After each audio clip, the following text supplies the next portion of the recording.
Okay, here's a little bit on how you change oil on a TGB Intimidator. So just for the placement of everything, this housing right here, trying to not get my hand in the way and get it to focus. Here you go. Okay, so there's one bolt, there's another bolt, and then there's another one on the bottom. That's going to be an 8mm socket, and I use a 1/4 inch ratchet and extension, and you can get that off pretty easy. Inside of there is an oil filter, and there's a gasket that you have to have, and I'll put that at the end of the video there on everything you need. So you'll pop that off, change your filter. Right here is your dipstick. Again, I'll show you if you're looking down at the engine. It's right down here.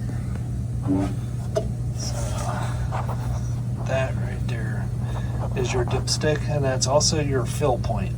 So you'll screw it all the way in to check your oil level, but you'll also fill right there.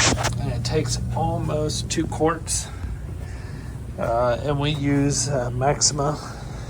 Here you go, here's a little bit of the tools, 5W40, and we use a 4T side-by-side engine, synthetic, and a torque wrench. That's a 17mm socket, 8mm socket, and then your ratchets and a long nose filter. And so at that point, once you got your filter changed, you can pull the plug and drain the oil and get you here.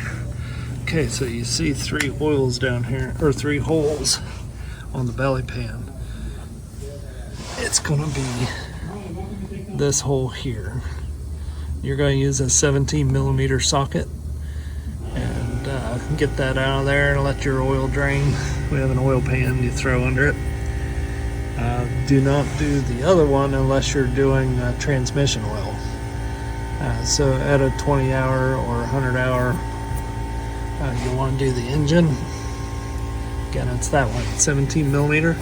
When you put that plug in, you'll want to torque that plug, and it's easy to remember, 17 foot-pounds with a 17mm socket.